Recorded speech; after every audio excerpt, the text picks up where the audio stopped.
Access Fort Wayne offers reflections of our community. Production facilities provided by Access Fort Wayne are a service of the Allen County Public Library. The views and opinions expressed do not necessarily represent those of Access Fort Wayne, the Allen County Public Library, or any other supporting organizations. For more information about creating your own television program with Access Fort Wayne, call 421-1250.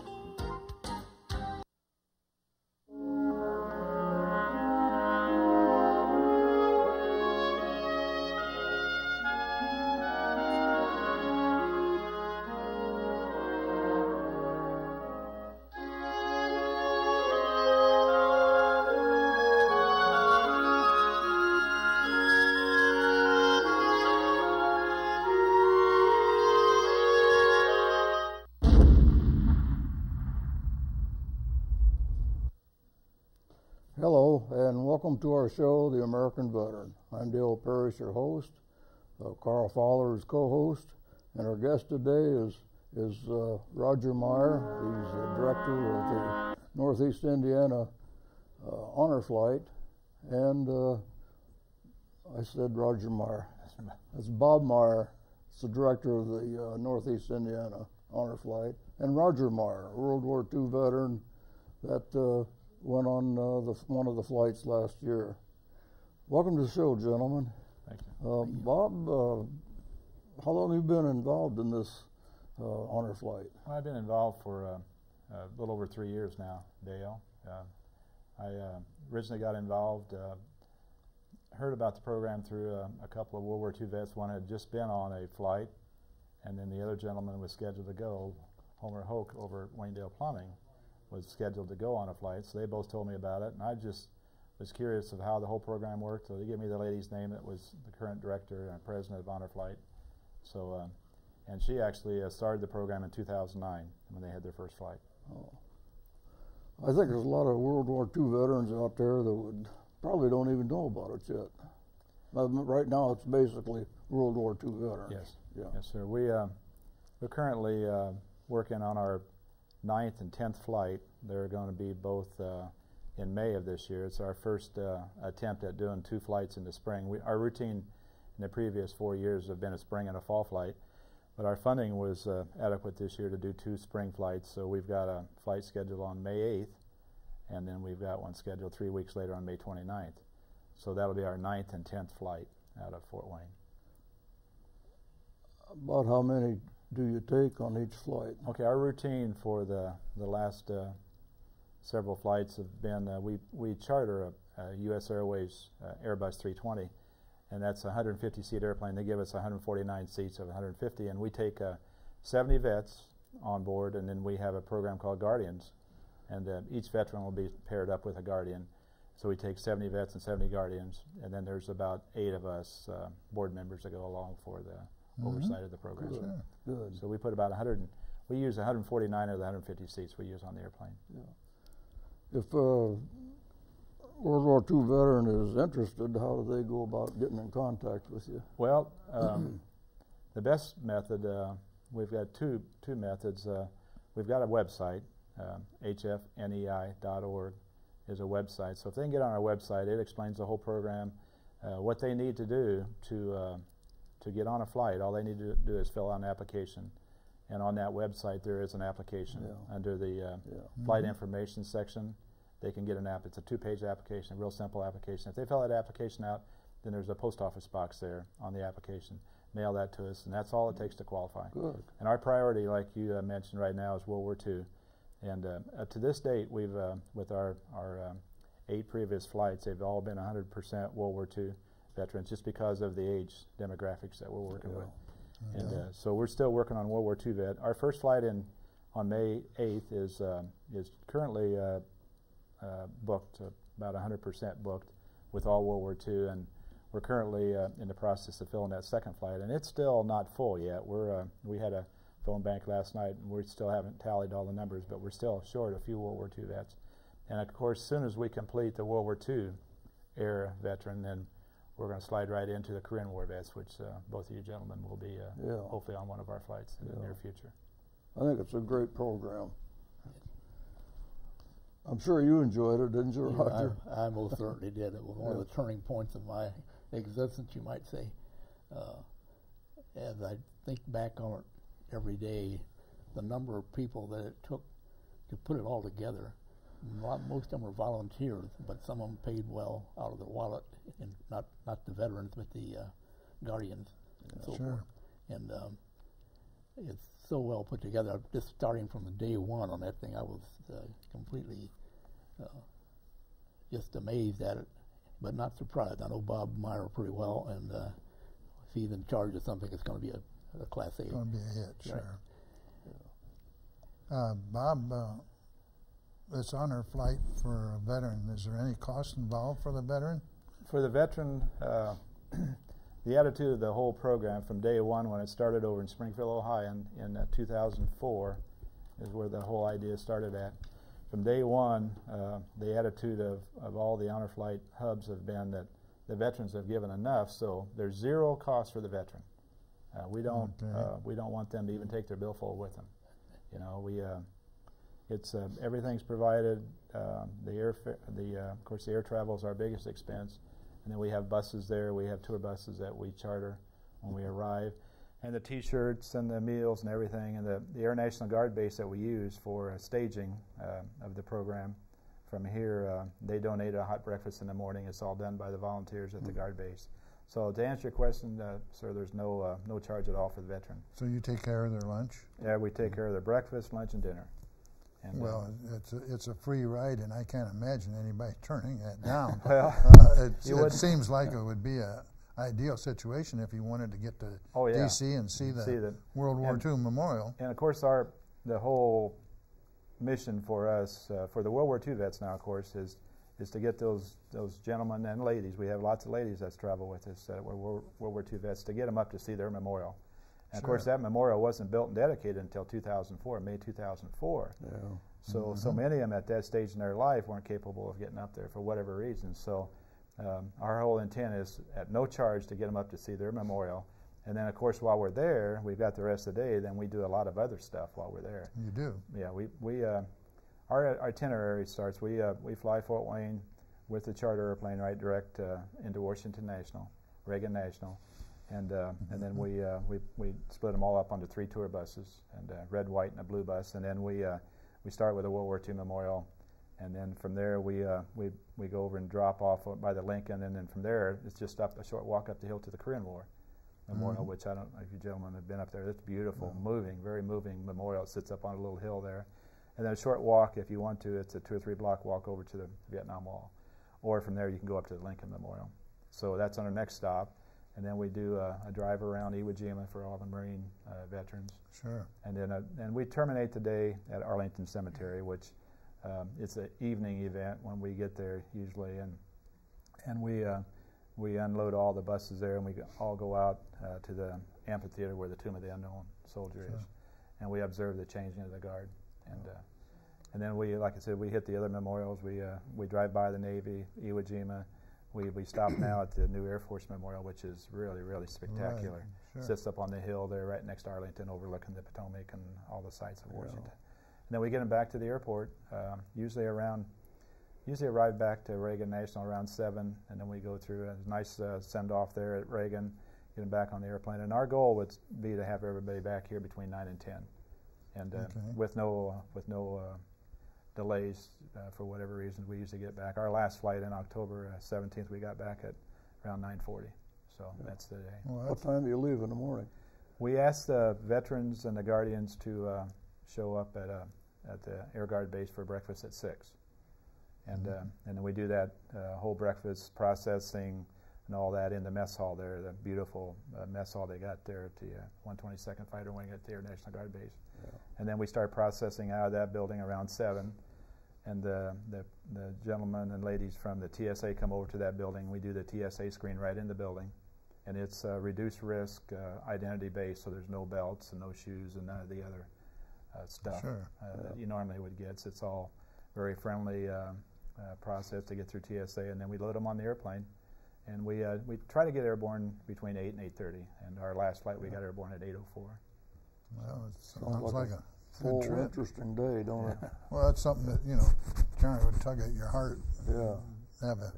See all those memorials and everything. You ever get some with a little liquid coming out of their eyes? Oh my goodness, there's well. I know something like that touches me pretty good when I see this stuff. Yeah, it's very emotional, and not only with the veterans, but we take we allow the veteran to bring a family member as a guardian if he or she desires. So we run around probably 75% of the veterans come with a family member as a guardian. Sure. And then if they don't have one, it's all on their, it's all if they want one. If not, we have lots and lots and lots of volunteer guardians that are standing by to go with those veterans. So but it's not only emotional to and with the vet himself, but those guardian family members and so somebody to share it with. And the other veterans would be fine, but a family member was. And so it's, to answer your question about the emotions, there's a lot of raw emotions that are exposed up there. I could just imagine there would be, yes. The guardians, I understand, cannot be your spouse. Yes, that's one rule that and it's not Fort Wayne, Northeast Indiana hub rule. It's our national hub, and they've been in that business since 2005. And the local Springfield original gentleman that started the program was his name is Earl Morris. He was a retired Air Force captain that was working in a VA clinic over there when the new memorial was opened, and he was the one that was talking to his vet customers that were coming through, the veterans, and about going, and in a period of a few months talking to those gentlemen, none of them were going to get to go, and so he was the one that started the whole idea, and then it developed from there with his idea and taking a handful of them up there on some private aircraft that they borrowed up there, and then from there it just exploded, and all of a sudden they developed into a nationwide network, and we currently nationwide we have 120 hubs in 41 states, and we have 3 hubs now in Indiana. We were the only hub until last year, and then we've got a hub in Lafayette called the Greater Lafayette Honor Flight, and then Indianapolis come online last fall with a hub, Indy Honor Flight hub. So we've got 2 other hubs in Indiana now. But anyway, that whole process started and ballooned out, and but from our national hub and our national guidance, and with experience, they do not allow the spouse to travel as a guardian, and that's our only rule. We need somebody that's physically capable of assisting the vet, and our average age on our last flight was probably 89, 88, 89. We had 18 over 90-year-olds. Our last flight, we had our oldest vet, which was August DeGregory, was 97 years old, and he's our oldest to date. And so, when we have a guardian with us, we need somebody that's physically capable of helping the vet, because most of them now, Roger's an exception. He's very, very capable of getting around. He's very physical. But the majority of them need some physical, particularly by the end of the day, because it's a long, long day. If you're pushing a wheelchair, it makes a difference.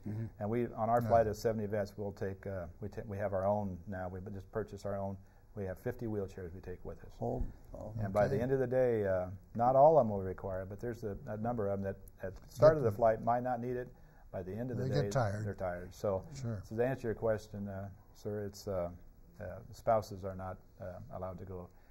And we've had some spouse and vets travel together, but they were both veterans. Both World War II vets. So we've had several occasions. I think on this flight that we've come up in May of 8th, I think we've got a husband and wife that are going to travel together. But they'll each have a guardian, but they're both veterans. So that's to answer your question. Now, if any individual or business wanted to donate, I think on your website there's information on how they can. Yes. That's what I was wondering, how you're funded. We're funded. It's there's zero government money involved. We don't have, and it's all self-funded through donations, contributions, corporate, private, American Legion Post. We've got numerous sources of funding, and our funding has done well. But we're always looking for additional, because a flight like that is, as you can imagine, when you start leasing, quite expensive. You lease a full-size airliner for a day with a full crew and buy gas for it. fuel for it. That's a $44,000 bill just for the airplane. Yeah. So the average cost of our flight last year, we figured around $57,000 for the day. Mm-hmm. So, and our guardians now, we haven't discussed that, but there is a guardian fee for the volunteer guardians of $400, and and that helps offset the cost of the flight, of their part of the flight. So that $400, and that ends up probably somewhere around 45% of the cost of the flight is funded by that $400, and the other 55% we raise through whatever means we have. But we've had the Fort Wayne local community and areas has just been wonderful as far as support. I mean, funding support. We've got several corporate donors, wonderful corporate donors. We're just coming online now with Wayne 15. They're partnering with us, and we're going to have a full camera crew, and Pat Hoffman, Pat Hoffman's going to be with us on this flight, and so they're going to help us, I think, on some funding too. They got some ideas on funding, but we're always looking for funding, and there's all kinds of information on our website about how to participate. Are they going to make a little documentary? Yeah, I think so, and they're going to be I think their plans are to be live on 6 noon and 6 evening news with Pat Hoffman. Yeah, so it should be live, and I think they're going to do some pre-flight interviews with some vets, and we're not sure exactly the extent yet, but they're very excited, and all indications are they're going to be on board with us. Maybe I'll get you some of the publicity you need and deserve. Yeah, and our key interest right now is trying to get the word out to the World War II vets and the Korean War vets. We're taking applications from your generation for sure. And we've got a whole stack of those Korean War vets, but we're certainly looking for more of those. But the World War II vets, we've exhausted our stockpile, as you would say, of World War II vets. So our phone bank last night, we called our last of applications for World War II. So we're certainly interested in trying to find any other World War II vets that would be interested in going up to see their memorial. And the only thing that we ask is that they have not seen the memorial yet. We would like to take a vet that has not seen it yet. So, that's the first question we'll ask them when we call them for an interview on the phone would be, have you seen your memorial? And if they say no, then that's all we ask. And so if there's any out there that would like to go, boy, it's a prime time to fill an application out, because if they fill an application out right now, they should get on our May 29th flight. Looking forward into the future, do you see this as an ongoing program that you may go through the Korean vets and even into Vietnam? Yes, sir. That's the plan, and it's up. Each individual hub, of course, has to make that decision. And there's many of the hubs now are into the Korean War vet program, taking Korean War, and there's a handful of them now that are into the Vietnam era. And I think the majority of the hubs will continue that program into the Vietnam era and even into the current war generations, the Gulf War stuff. But we really haven't, as a local hub, we haven't discussed it much because we're just so busy right now. That's still in the future. It's future plans, but I looking forward, I would think that most likely we would continue. That's great. We're all volunteers, and it's a busy time for us, as you can imagine. Basically, we're trying to contact, we started in December, but trying to contact about 300 people. Each airplane gets about 150 people on it, so trying to contact and coordinate with 300 people here and getting them all on the manifest, and getting all the paperwork filled out, and get them all scheduled to make sure they get at the right place in the right time. And so we're really busy. But to answer your question, it's definitely into the Korean War, and I would think that there's a great chance that we'll go right into the Vietnam era. Well, I can show you how I feel about it. Pat you on the back. Well, thank you very much. We appreciate it. That's a very worthwhile program, and we follow it as much as we can. Sure. And maybe we'll get a chance someday to. Well, it's you guys are guys and ladies are certainly very close. I was telling Dale earlier, we could have, depending on how the next 3 or 4 weeks go, we could have a handful of Korean War vets to fill up our second flight on the May 29th. But after that, we haven't scheduled, but we plan, and hopefully we'll have the funding for a fall flight, and that's would be our routine. Yeah. And in our fall flight, I would think we'll probably have a majority of that would probably be Korean War vets. So That's the way it Okay. looks right now, but that's all Sure. anticipated. But Yeah. anyway, Now, any guardian, they have to have an application ahead of time? Or yes, sir. Okay. Just off that same website, in the same section of our website, there's a guardian application, and there that website explains that the guardian program too and what it takes to qualify and stuff. But there's a very similar two-page simple application to fill out. And if the guardians and the veterans are going to come together, if it's family members, we prefer them when they fill those out to fill them out together and just mail them to us together so we can keep them linked together. Sure. So it just simplifies our process. So when we call the veteran, if he indicates that he's got a family member or a friend that's going to travel with him, then we'll, on that same phone call, we'll just pick up the phone and make that contact on the next call. And so they're both done together, so we have that all completely. Yeah, there's a simple application to fill out. And then there's all the details about how you pay and all that kind of stuff on our website. So. Yeah. But otherwise, if a person volunteers as a guardian, you may not meet the person that he's taken until he gets out that Right. morning. Sometimes it's the day of the flight. Sometimes the day of the flight. Which That was my case there. Yeah. which is adequate, you know, that works. But I just wondered if there was any Well, we meeting. have two mandatory requirements for the guardians. One, of course, is the fee we discussed already, and then we ask all the guardians for an hour and a half of their time for training. We call it guardian training. Okay. And we have usually two different specified times for guardian training. And the veteran doesn't require anything other than to show up the day of the flight. But the guardians, we ask them to come out. And we normally try to, if we can logistically be prepared to have at that guardian training, and usually that's 3 or 4 weeks before the flight. And we normally try to have that assignment, guardian vet assignment at that time, so that we can pass those volunteer guardians that haven't met their veteran yet, we can pass that name and phone number to them. And we encourage them then to make contact with the vet before the flight. Sure. And in some cases, Let they them actually get go meet acquainted. acquainted.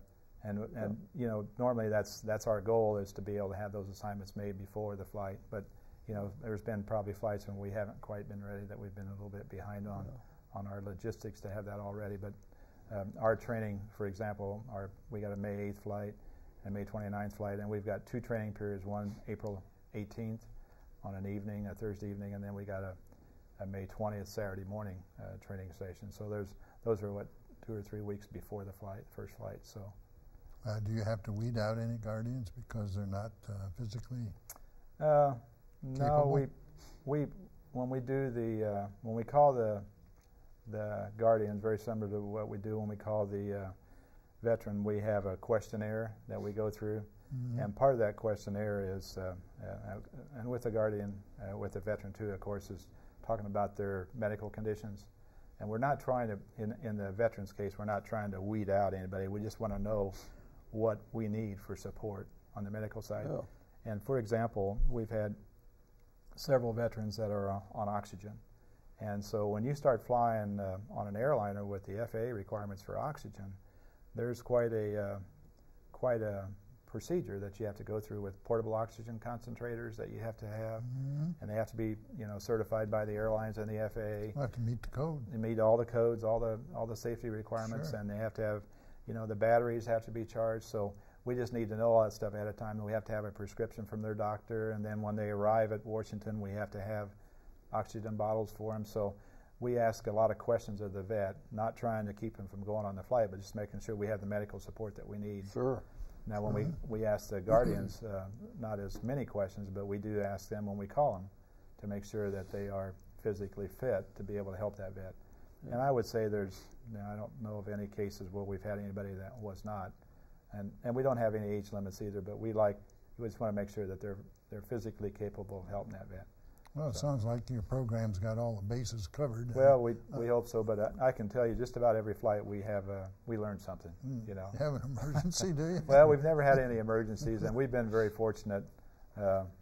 We've really, you know, with our last flight, we were up to 490 vets out of Fort Wayne that we have flown, and we've had a couple little minor things where somebody has slipped and fallen, you know, scraped a knee or something. Sure. But we've never had any injuries. We've never had any incidents. But you know, when you look at our nationwide program, and we just had a summit, we had a conference here in February at Baltimore, and nationwide now, at the end of our flying season last year, which is the 15th of November, we had flown we as a network had flown 98,700 plus veterans to Washington. So when you've flown almost 100,000, and most of those are World War II vets, majority of them are World War II vets, there has been incidents. Well, sure. And, you know, there's been, I know of one case up in Chicago last year where a veteran went on a flight, and they do a massive number of veterans out of Midway every year. The Chicagoland honor flight, I think they did like 1,000 last year out of Midway. But after a vet had went on a trip, he was an 89-year-old vet, and he was walking across the parking lot, going to his car after the trip, and had a coronary, and passed away in the parking lot. So you know that could easily have happened at Washington or on the airplane. So, and we do have doctor. But look at it from his view. He probably had the flight of his life. Yes, sir. Yeah, just thankful. He had the enjoyment there of making that flight, and just thank God that he was able to get up to see that before that happened. You know, but so yeah, we've been fortunate, but we think we're prepared. We always have a doctor on board now with us, and we try to have each bus will have usually several nurses, and we try to have an EMT first responder type on each bus, and so we feel like we're covered if something was to happen, but. You know, we're. I'd say you're well prepared. It's probably a chore to keep everybody together, isn't it? Yeah, it's somewhat. But we each veteran will have a colored T-shirt to help us identify the veteran, and then each guardian has a light blue T-shirt to identify. So that kind of because a lot of times when we get in, especially at the World War II Memorial, there could be several hundred, maybe 1,000 vets. You know, with all the different honor flights, depending on what day you go up there in that area. So trying to keep everybody together. So we color code our T-shirts, and then all of our supervisors, board members have identified caps. So if they need some help, they can look for. We use the fluorescent orange hats so that they can find us if something come up and need help. But yeah, trying to keep everybody together. But we've never had any incidents yet. But you just have to be prepared. Haven't lost anybody? We haven't. No, we haven't. We haven't had anybody lost yet, so we'll just keep our fingers crossed. Yeah. Okay. Could I relate a little bit on from the very start on the honor flight? I signed up or got it on that, and it gives you an option there to name a caretaker. Forget the word you used. Guardian. Yeah, I forget that. And I have 3 sons. They're scattered throughout the country, and I didn't. One of them, an optometrist in the area here, but his time is such that he couldn't devote it. So I let the system name my guardian. And on the day of the flight, my wife drove me over to the Air Guard. We live pretty close to the airport there, and went into the mess hall there for the 122nd. Beautiful building, by the way. It was just loaded with people in there. And they were serving breakfast. Now, when we have breakfast, I'm not talking about a donut and a cup of coffee. This is ham and eggs and either the fruit, everything you want. They also gave, and it didn't matter whether my wife would have stayed or not. They'll serve who's ever there. Here. And it was there where I found out who my guardian would be. Okay. And, a fellow by the name of Bill Prezoon. In fact, he was an airport employee for many years. I knew him, but not real well. But he was just the great guy to have. He knew me, and he knew about what I was capable of. And we made in boarding the flight. I didn't. By the way, I had my billfold along, Bill, but I didn't have any money in it. But I had my driver's license. I figured somewhere along the line, someone's going to want to see it with the security processes, and indeed they did. But that's about all the TSA, we call them, transportation security people, wanted to do on both flights there, and not likely that anybody in a group like that's going to have any idea. No problems. No. You wouldn't think so. Well, gentlemen, we're out of time. Oh, sound. And any World War II veterans out there, be sure to get your application in if you want to see your memorial in Washington. Thank you, and good night.